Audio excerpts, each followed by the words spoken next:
Compañeros, compañeras, camaradas, todas, todos, bienvenidas una vez más a este espacio como pez en el agua, acá en la 4TV, donde se puede discutir, donde se puede hablar, donde estamos conversando con diferentes tradiciones, diferentes visiones, diferentes experiencias, diferentes escuelas de pensamiento, distintas historias de vida, para entender un poquito mejor este mundo matraca en el que vivimos y cómo transformarlo. Y por eso hoy invitamos a un artista muy especial, muy preparado él, a pesar de que es muy joven, es uno de los representantes de la música de nuestro país en el mundo y es Ricardo Martínez. Él es director de orquesta y joven embajador para la paz. O sea, dos niveles distintos. Pero hablemos primero de música, Ricardo. Gracias por estar aquí. Muchas gracias, qué gran orgullo estar en este canal tan emblemático. Gracias. Muchísimas gracias por esta invitación. Gracias por atender a nuestro llamado y por compartirnos tu sabiduría, que eres un joven que ha caminado el mundo y que tiene una experiencia artística muy relevante, ¿no? Entonces sería muy interesante saber cómo un joven llega a ser director de orquesta tan joven y además con un amplio reconocimiento internacional. ¿Cuáles fueron los primeros pasos de Ricardo? Pues mira, yo comencé estudiando violín justamente con mi padre musical, no mi padre de sangre, mi padre musical que fue el maestro Daniel Burgos Peraita, un gran violinista de 3 generaciones atrás. Él compartía que era amigo de Siqueiros, de esta generación de Diego Rivera, un personaje clave en el centro histórico porque era de ahí originario. Y él fue concertino de la Ópera de Bellas Artes por más de 30 años. También fue concertino de la que hoy es la UFUNAM, que es la Filarmónica de la UNAM. Y él me preparó para entrar al conservatorio, pues prácticamente a él le debo el que yo esté en la música. Estudié en el conservatorio, la licenciatura de concertista de violín, pues como tú sabes son carreras que son bastante largas. Yes. Justamente dura 10 años la carrera. Yo siempre supe que quería estudiar dirección de orquesta. ¿Desde chiquito? Sí, y yo me acuerdo perfecto que mi tía, que le mando un gran saludo, me llevó a un concierto de Bellas Artes. Yo tenía tal vez 4 años o 5 años, pero me acuerdo perfecto. Y me acuerdo que era el maestro Enrique Dimeque, un gran director mexicano, y estaba dirigiendo El Lago de los Cisnes. Entonces para mí fue mágico, claro, esta conjunción del ballet, la figura de director de orquesta, la figura cómo él manejaba este lenguaje sonoro moviendo las manos y la orquesta lo seguía acompañando al ballet. Y ese momento fue para mí clave, lo recuerdo con gran añoranza.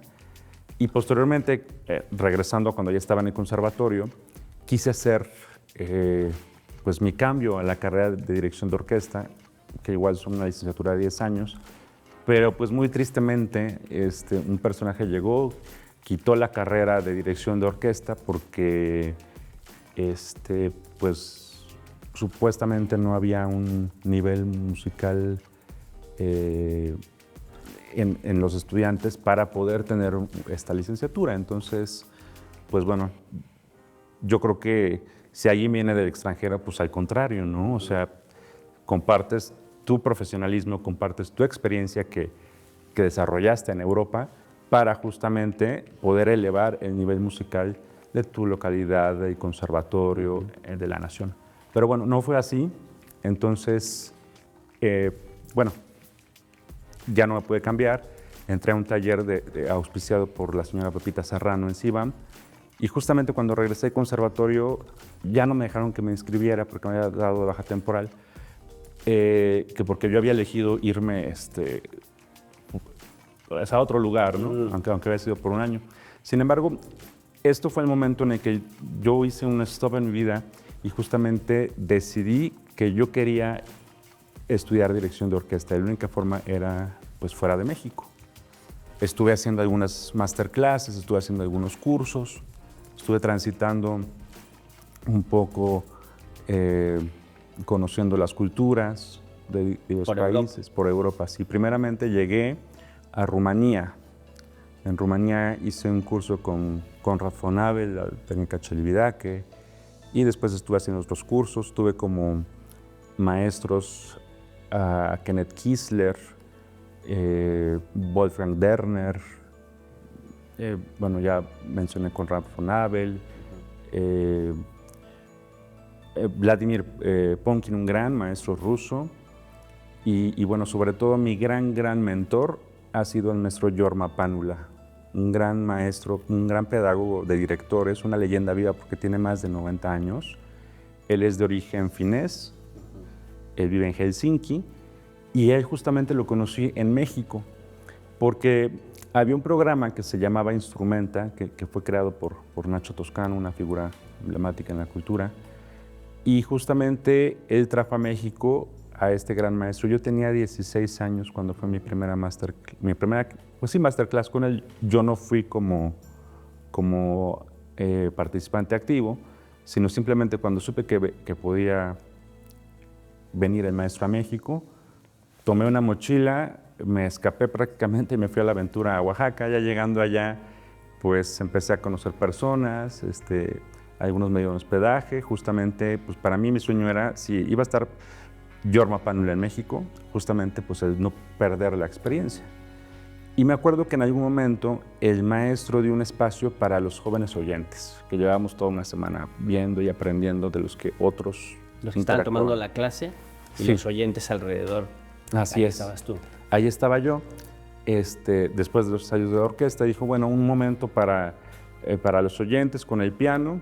Me acuerdo que era el Vals Triste de Sibelius. Yo nunca había visto ni siquiera bueno, no tenía esa obra, no conocía la partitura. Empecé a leer, empecé con el piano, y justamente el maestro me dejó terminar y al final dijo, good. O sea, para mí eso fue el reconocimiento. Sí, porque pues a muchos detuvo, a muchos dijo, no, basta. Entonces, que me haya dejado terminar y que haya dicho good, digo, para mí fue como si me hubiera sacado la lotería.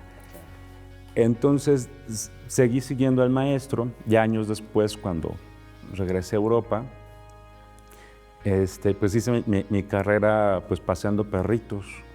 Me gustan mucho los animales, tengo una gran comunicación con los animales. Ya cuando audicioné al Conservatorio de Praga, que es un conservatorio de gran reconocimiento en Europa, en el centro de Europa, regularmente audicionan más de 200 personas. En esta ocasión, para dirección de orquesta, me parece que éramos 146 y solamente nos quedamos 7, porque son muy pocos los espacios.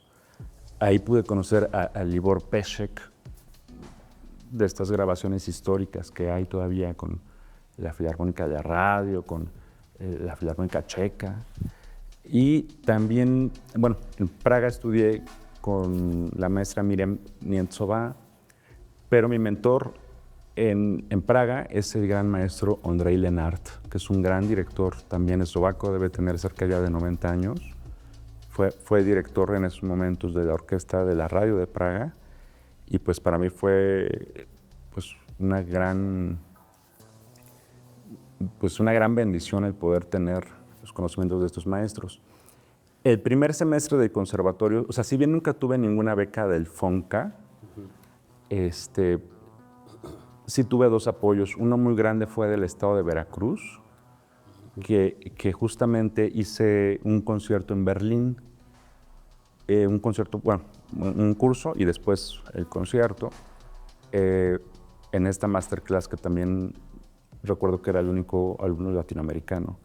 Y ahí justamente me di cuenta que había un gran nivel fuera de México. En esa masterclass, que también éramos como 9 o 10 participantes, te comentaba, el único latinoamericano, pero también había un niño chino, de origen chino, de 11 años, que el niño pues trabajaba con la orquesta de manera impresionante.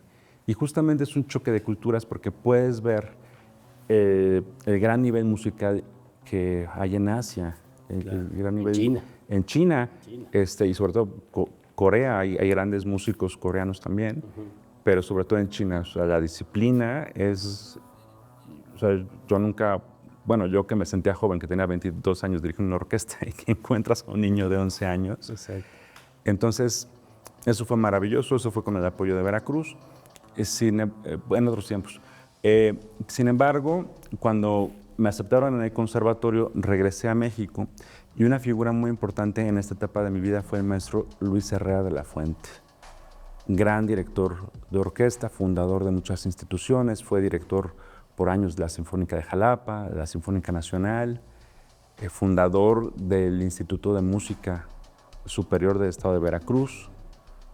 Y bueno, el maestro, pues, justamente al ver que pues bueno, yo vengo desde abajo, ¿no? Me apoyó y creyó en mí y justamente pues pude hacer mis estudios de dirección de orquesta en el Conservatorio de Praga. Ah, qué bien, interesante. Oye, y luego, ¿cómo te vinculas a la diplomacia cultural y a todo el trabajo para la paz? Pues yo creo que bueno, siempre he sido seguidor de grandes causas. Por ejemplo, la causa palestina me llenó de mucha emoción ver que traes a Cufilla cuando iba entrando. Y para mí era muy importante que a futuro mis conciertos tuvieran una causa social o tuvieran algo que fuera más allá que un simple aplauso banal, ¿no? Cuando llegué a Europa, que fue justamente este choque cultural, porque también me di cuenta que no sabía nada de música. Tuve que aprender. Y ya tenías tus años. Sí, claro, ya estaba en 6º año de violín en el conservatorio.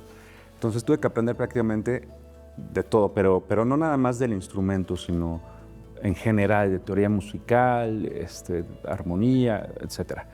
Entonces, este choque cultural me hizo enfrentarme a que cuando tú estás en el conservatorio, porque así yo lo veía con muchos compañeros, piensas que después de todo este trabajo, de todo este esfuerzo de estudiar 8 horas el violín diario, de que cuando acabas tus 10 años, va a llegar alguien y te va a decir, a ver, mijito, ven, tócale en Bellas Artes. A ver, mijito, ven y toca de solista en esta orquesta. Y no pasa así.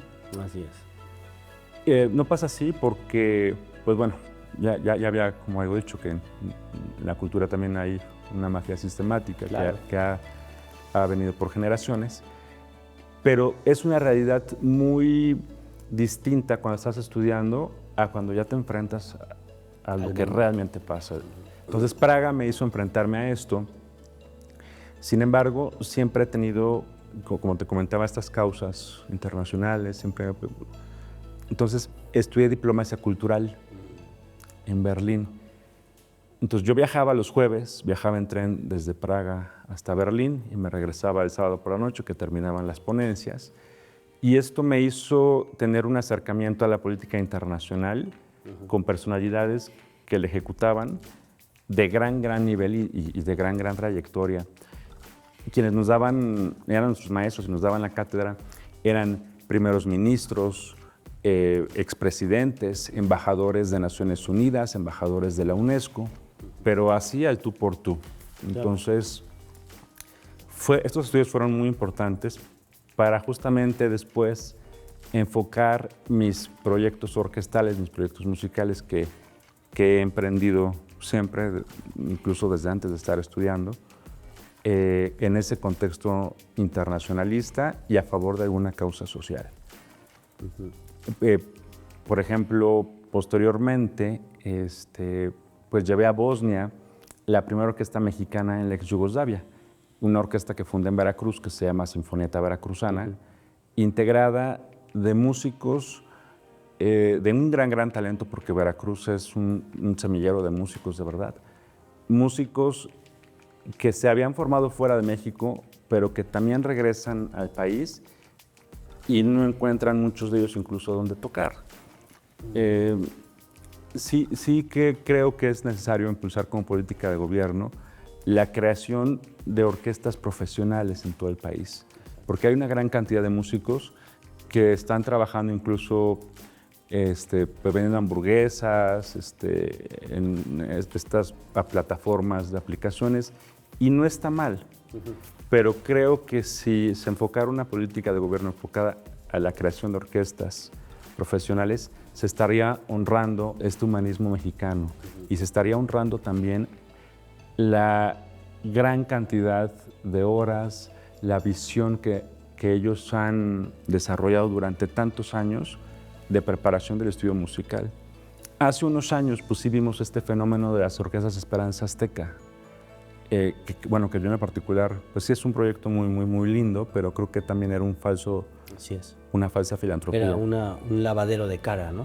Claro, porque, por ejemplo, yo que siempre busqué impulsar proyectos en todos lados, en el legislativo, empresarios, etcétera, ¿qué hacían? Pues que había una bolsa en la que le etiquetaban recurso y TV Azteca quería más, y más, y más, y más, y más, y más.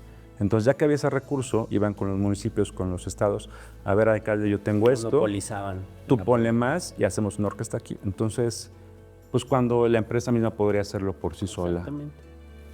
Sin embargo, pues cuando ya no hubo estos etiquetados, pues desapareció el programa. Entonces... Porque es un interés privado, no es un interés público. Exacto. Y no es de largo plazo. He conocido muchos casos de muchos niños jóvenes y lo pueden constatar.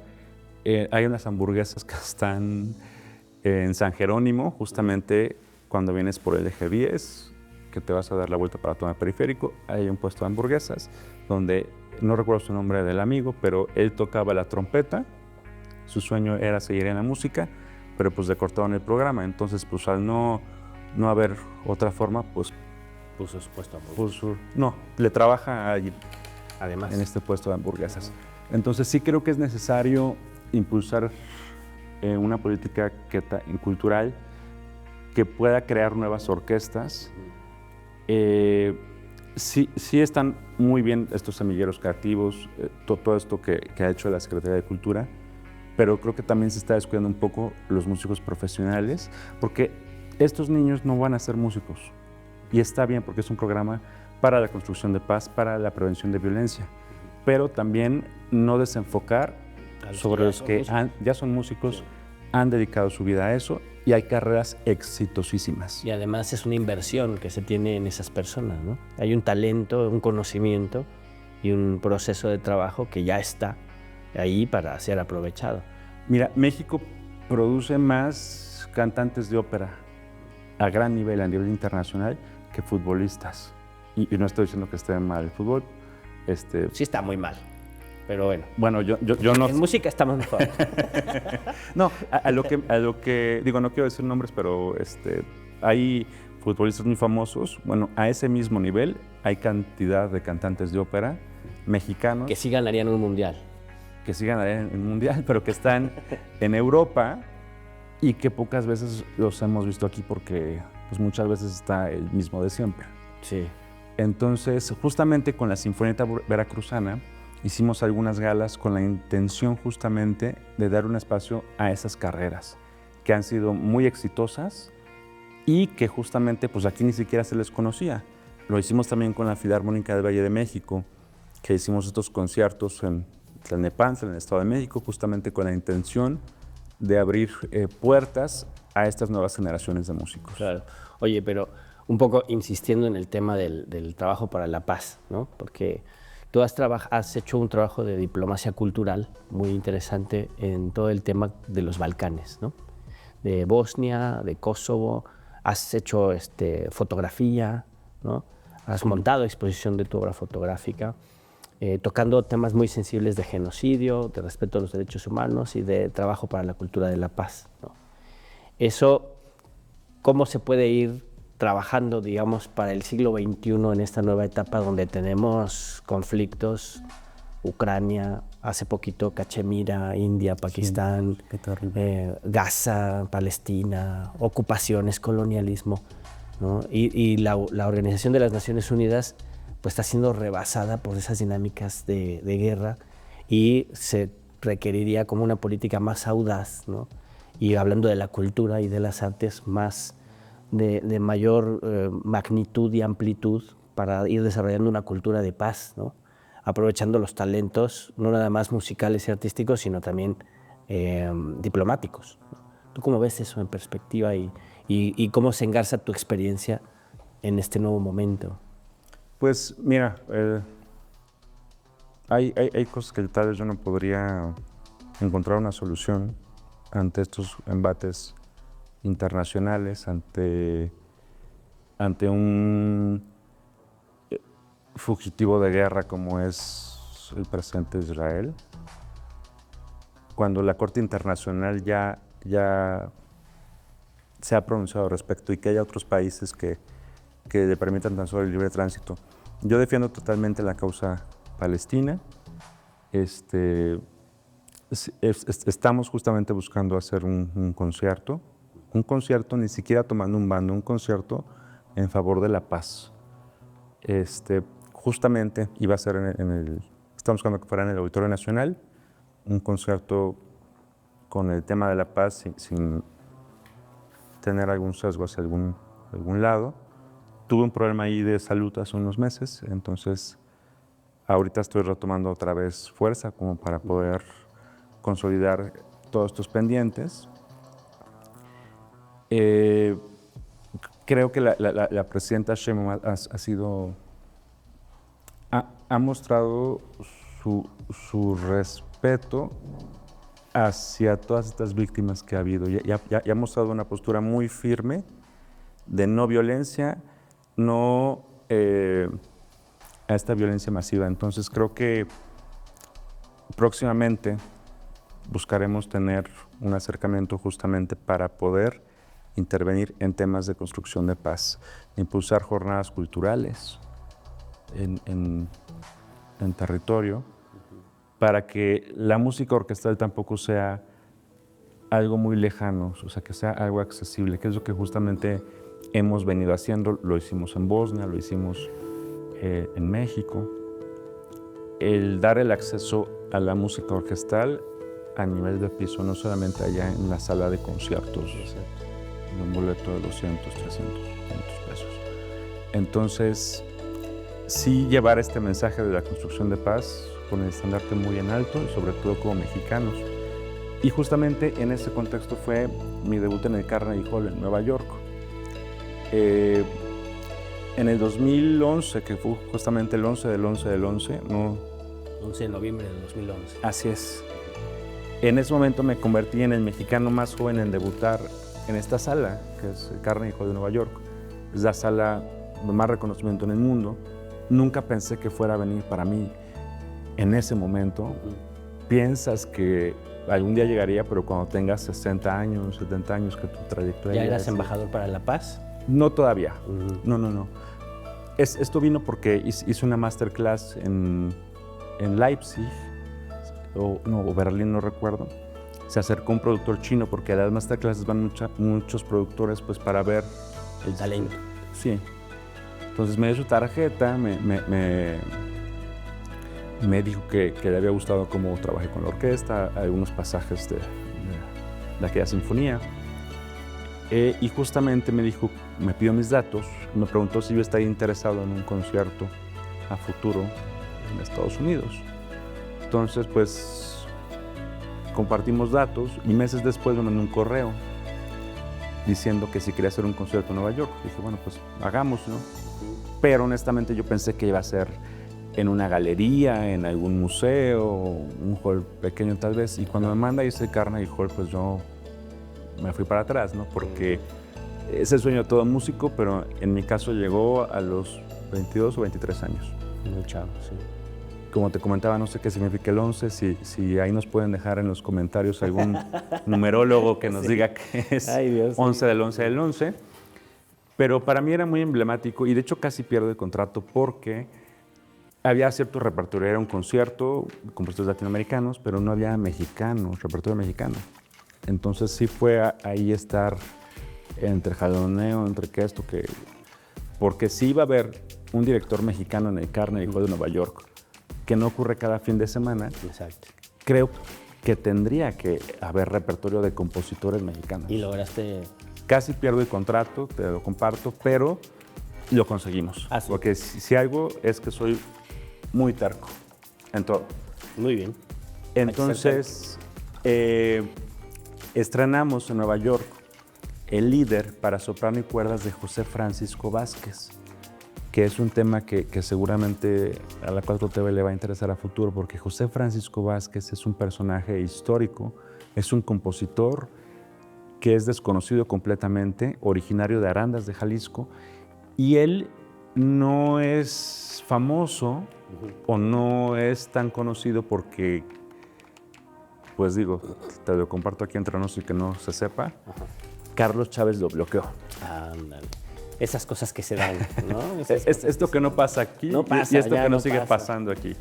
Entonces, Carlos Chávez es un gran músico, nuestro compositor histórico, pero también hay otras historias en las que no dejó pasar a muchos compositores.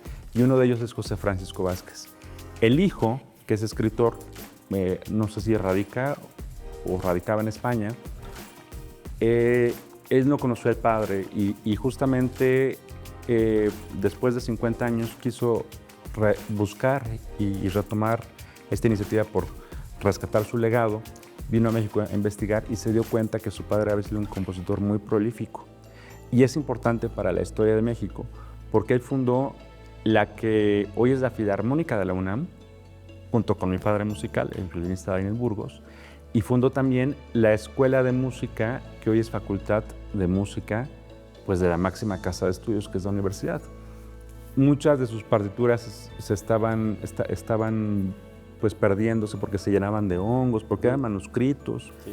En la UNAM me parece que ya lo pasaron al fondo perdido porque surgió pues una comitiva de músicos que buscaron el rescate de su obra. Y él justamente en uno de sus viajes, buscando entre la lagunilla, en revistas, discos, toda esta cuestión, porque él iba a comprar el tianguis, saca una revista y era la partitura de su padre.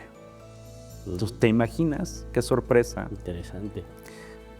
Me recuerda mucho así como el spotlight de Amélie cuando tiene este desprendimiento que se iluminó, pues así el maestro Vázquez sintió el hijo. Y a partir de ahí empezó pues esta cruzada por rescatar la música de su padre. Yo me sumé en algún momento, en aquella ocasión fue justamente llevar la música de este gran compositor al Carnegie Hall de Nueva York. José Francisco Vázquez. ¿Y ese concierto está grabado? No está grabado, es un tema de derechos de autor. No sé si todavía... ¿Todavía la tocas? ¿En alguna oportunidad? No le he vuelto a presentar, pero seguramente en algún próximo concierto sí buscaré abordar su obra. Buenísimo escuchar, ¿no? Tiene un concierto para violín maravilloso, una sinfonía 2, hay un ballet del Sol Azteca, una ópera que se llama El Mandarín también. Muy interesante. Oye, y luego vienes en una época, te tocó vivir diferentes etapas, ¿no? de los procesos históricos en nuestro país, que en los últimos años ha cambiado radicalmente y ya has compartido varios aspectos del tema de la cultura, pero también sabemos que has sido reconocido por compañeras y compañeros del movimiento como Ifigenia Martínez, ¿no? Como nuestra compañera, pues la doctora Beatriz Gutiérrez Müller, una compañera también que forma parte del ambiente cultural, ¿no? Y que el presidente de la República te dijo, oye, Juanito, ayúdanos a echar a andar la cultura fuerte acá en el Estado de México. Cuéntanos esa anécdota. Bueno, ¿cuál de todas? Pues las que quieras. Pues bueno, pues tuve la fortuna de tener esta bienvenida que por parte de la doctora Beatriz Gutiérrez Müller le mando un gran saludo en Palacio Nacional. Y pues bueno, después vinieron otros reconocimientos por los proyectos que impulsé en territorios de guerra, lo que documenté sobre el genocidio de Srebrenica, que igual ahorita platicamos un poco sobre ello. También estoy muy agradecido con la maestra Ifigenia Martínez, una gran personalidad en la historia política del México, ¿no? Así es, así. Una mujer pionera en muchas áreas, primera directora de la Facultad de Economía, primera mexicana en graduarse en una maestría en Harvard, y presidenta de la Cámara de Diputados recientemente, que pues pudo consolidar el poder entregarle la banda presidencial La primera presidenta. a la primera presidenta, entonces era muy emblemático. Sí. Estoy muy agradecido con ella, con toda la familia, un gran cariño y un gran afecto. Y pues bueno, después de esto también, la presidenta del Senado de la pasada legislatura, Ana Lilia Rivera, me reconoció como director de orquesta y como joven embajador para la paz. Previamente, en cuanto a lo que mencionas del señor expresidente López Obrador, presidente del sexenio pasado. Aquí le decimos presidente eterno, así que no te preocupes. Pues yo tenía algunas iniciativas que pienso retomar ahora. Una de ellas era crear la Filarmónica de la CELAC. Eso es muy interesante. Eso. Sí, justamente lo que buscaba en la cumbre de presidentes, cuando México tenía la presidencia pro tempore, era a través de la diplomacia cultural y el soft power, generar esta agrupación de la amistad latinoamericana, centroamericana, justamente con el estandarte de la música ante los imperialismos. Pero, pues bueno, fue muy apresurada la cumbre. Que creo que la organización de las agendas de los presidentes fue complicada. Entonces ese proyecto se pospuso, también porque estábamos en una pandemia. Así es. Y estábamos saliendo justamente de esta pandemia. Sin embargo, no dudo en que se pueda retomar el proyecto. Si no se retoma en México, seguramente se retomará en otro país, tal vez ahora en Colombia, con el presidente Petro, que también es un gran defensor de la causa palestina. Así es. Colombia, Venezuela, México, podría ser una buena articulación musical, ¿no? Así es. Y pues bueno, eso en cuanto al tema de la CELAC. Entonces, en uno de los recorridos, en Atlacomulco, tuve ahí una indicación por parte del presidente, a quien hemos acompañado desde antaño, justamente con la invitación para impulsar el arte, la cultura, la diplomacia cultural, la música orquestal. En ese país al que llamamos Estado de México, ¿no? En ese país al que llamamos el Estado de México. Ya hubo un acercamiento con la maestra Delfina, a quien le mando un gran saludo, maestra. Y pues bueno, estamos en espera, como ella lo indicó, de poder justamente impulsar el arte y la cultura en este estado. Claro. Esperemos que sea antes de que termine el sexenio, pero estamos listos para replicar lo que hemos aprendido con el corazón en mano, con el instrumento en puño y justamente aportar a la construcción de paz y a la música orquestal.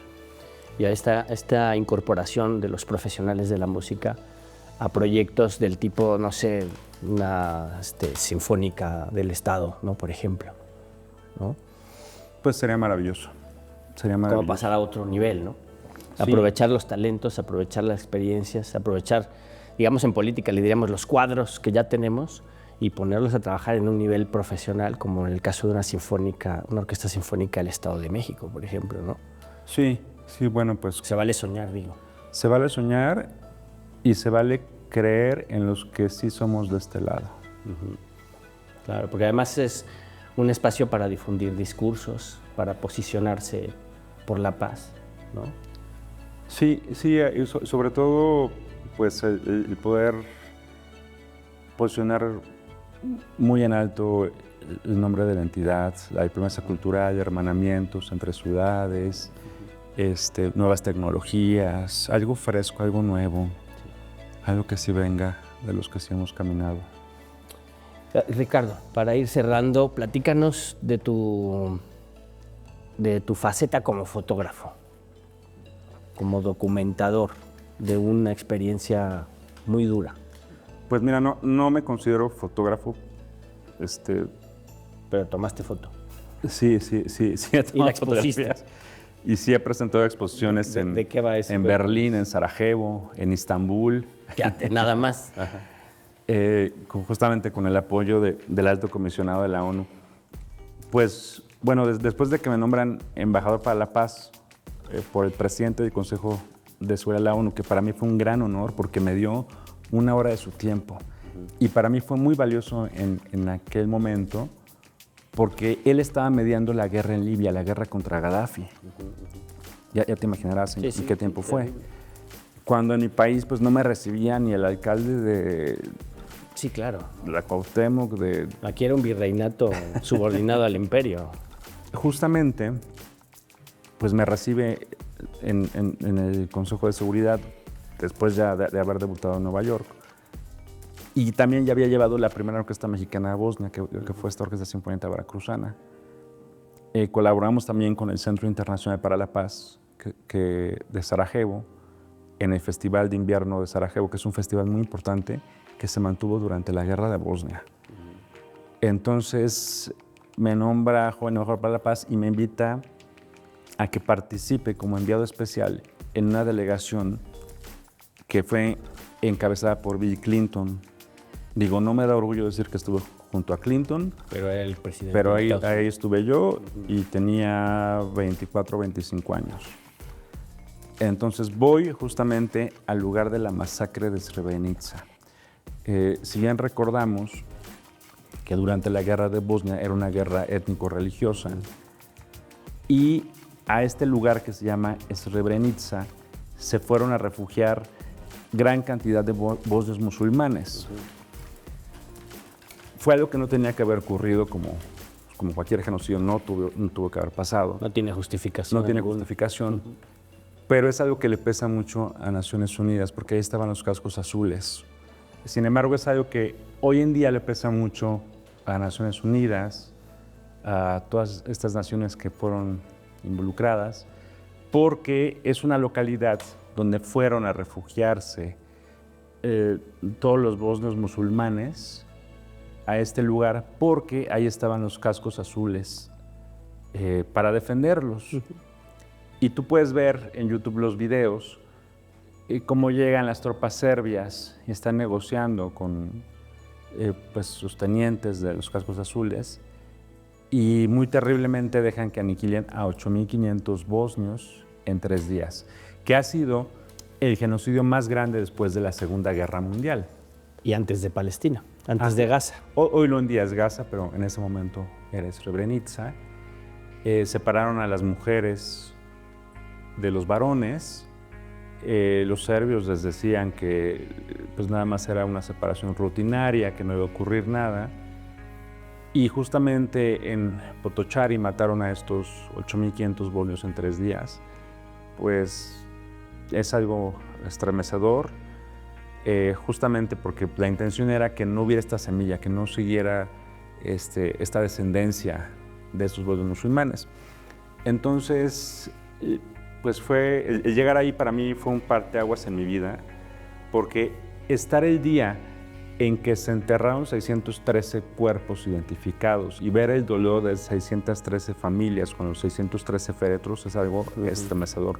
Yo me acuerdo que lloré mucho, entré en catarsis 3 veces porque no entendía tanta deshumanización. Como te decía, pues iba en esta delegación que era encabezada por Bill Clinton, porque fue la primera vez que Clinton fue a pedir perdón por la fallida intervención de Estados Unidos. Ese creo que fue el momento clave en el que elegí poner mis manos como artista, como director de orquesta, como entidad pseudopensante a los temas de construcción de paz. El aportar una semillita a través de la música orquestal a la construcción de paz tan necesaria en estos días. Previamente estuve en Foča.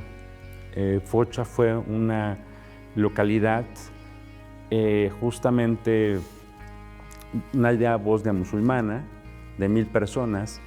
Llegaron los serbios y a estos 1.000 bosnios musulmanes, niños, ancianos, adultos, los aventaron a todos por un abismo, a todos.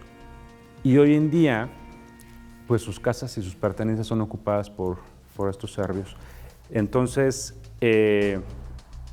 pues para mí fue muy emblemático también estar en Foča. Ahí recuerdo que estuve, no recuerdo qué año fue, pero fueron las peores inundaciones en Bosnia en más de 100 años. Muchos poblados quedaron bajo el agua. Yo me quedé en un edificio que era de 3 pisos. Todo el primer piso estuvo bajo el agua. Estuve ahí. El agua tardó en bajar como 3 días, pero afortunadamente había víveres. Entonces fue por eso que pude ver esta realidad a flor de piel en el territorio bosnio. Y recuerdo que en aquella ocasión muchos países se habían pronunciado en mandar ayuda humanitaria a Bosnia. Pero justamente pues me acuerdo que regresé a México, fui a buscar que México se pronunciara y conseguimos una ayuda a través del programa de Naciones Unidas. Pues eso es en cuanto a Srebrenica. Hice fotografía documental, como tú lo mencionas, que la presenté después en varios países con el apoyo del Centro Internacional para la Paz, de la Alta Comisionada de la ONU. Y ahorita estamos buscando publicar un libro justamente porque el tema de Srebrenica no se reconocía, al ser un tema de muchas polaridades, porque Bosnia es el único país del mundo que tiene 3 presidentes hoy en día. Bueno, todo esto fue ocasionado por Estados Unidos, pero es un presidente representante de cada una de las etnias, uno de los bosnios musulmanes, uno de los serbios ortodoxos y uno de los católicos croatas, que cada 8 meses se cambian el mando, entonces es complicada la gobernanza. Entonces, eso es en cuanto al tema de Srebrenica. Sí, y eso es lo que le dio origen a entender los procesos de balcanización, ¿no? De todo el territorio de la antigua Yugoslavia, que fue obra del imperialismo, ¿no? Sí, claro, porque lo que Tito, que fue este gran líder yugoslavo, pues él mantenía muy calmados estos brotes nacionalistas.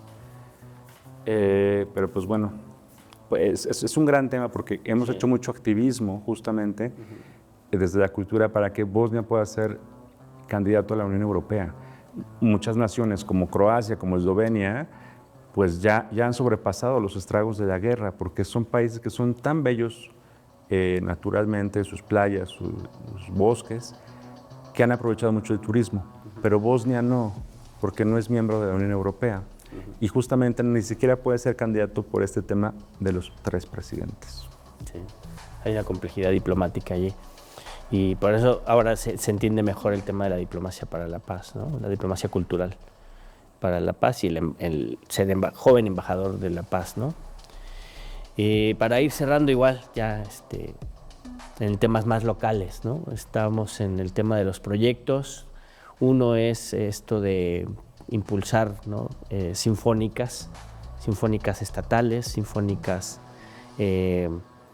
dices tú, una filarmónica del Parque Chapultepec sería una muy buena idea, ¿no? O diferentes iniciativas. En la Ciudad de México, ¿qué ha pasado? ¿Qué perspectivas hay? ¿Qué iniciativas tendrías? Pues en la Ciudad de México le mando un gran saludo a la licenciada Brugada. Estuvimos apoyando mucho en su campaña. Ya hubo un acercamiento justamente con la secretaria Ana Francis Moore a principio de que tomaron posesión del gobierno. Pues bueno, estamos por tomar justamente este acercamiento para impulsar y sobre todo la búsqueda de patrocinios para implementar sueños, para implementar ideas que sean justamente la música orquestal. Tenemos también una invitación en el centro histórico para fortalecer la cultura. Ahora que llegó Carlos Cervantes Godoy en la autoridad del centro histórico y poder justamente presentar una programación local enfocada y en el ámbito de la construcción de paz a través de la música orquestal. Pues ahí está, hay mucho que hacer, ¿no? Mucho que hacer y mucho talento, y talento, como tú decías, talento que viene desde abajo, ¿no? Creo que parte de la transformación en la que estamos viviendo, que es una transformación que pone el tema en el segundo piso de la cuarta transformación y el tiempo de mujeres, también es tiempo de los de abajo. Primero los pobres quiere decir también esos pobres que han trabajado, estudiado y han desarrollado un talento, son los que tienen que ocupar espacios en donde comparten lo que saben, ¿no? Que es darle la vuelta a una tuerca de la historia, ¿no? Sí, mira, en alguna entrevista editorial me pusieron el director de orquesta del pueblo. Ah, mira. Y pues sí me siento tal cual. Como te comentaba, yo vengo desde abajo, hice mi carrera paseando perritos, me esforcé, llegué al máximo escenario y pues ahorita estoy de vuelta en mi país, justamente con la intención de impulsar aquí todos estos proyectos, de abrir puertas a nuevos valores. Es que de verdad hay tantos jóvenes solistas, cantantes que ellos merecen estar aquí. Claro. Pues ya tú nos contactarás con algunos para invitarlos a platicar con nosotros, ¿no? Y que se van incorporando a las orquestas que tú vayas abriendo, ¿no? ¿Con qué nos despedimos? Para despedirnos de nuestro auditorio, ¿con qué reflexión final te despides? Pues me despido, digo, no había pensado en eso, pero creo que todos podemos ser constructores de paz. No necesitas como algún título, algún cargo, o sea, tan solo ser mediadores con el vecino, no sé, ser fuente y ser parte. Y también, pues creo que ahorita que se están abriendo tantas puertas para los jóvenes, para el relevo generacional, que sea un relevo generacional efectivo y no solamente de discurso. Porque la juventud sí es un tema que muchas veces se sostiene y se eleva en las campañas, pero los jóvenes no somos el futuro, los jóvenes somos el presente y los jóvenes somos el aquí y ahora. Y estamos dispuestos a consolidar este camino de tener un mejor México. Y eso va más allá de cualquier partido político. Un proyecto de nación. Un proyecto de nación, justamente. Así es. Muchas gracias, Ricardo. Muchas gracias por el espacio. Gracias, Molay. Gracias a la 4TV. Pues un honor estar aquí. No, el honor es todo nuestro, esta es tu casa. Gracias. Ricardo Martínez, director de orquesta, joven embajador para la paz, estuvo acá con nosotros en la 4TV dejándonos el mensaje de que todas ustedes, todos nosotros podemos ser embajadores de la paz, constructores de la gran armonía, constructores de un futuro para todas y para todos, siempre y cuando nos indignemos por la injusticia cometida en contra de cualquier persona, cometida en cualquier parte del mundo, porque eso nos hace más humanos. Cuídense mucho.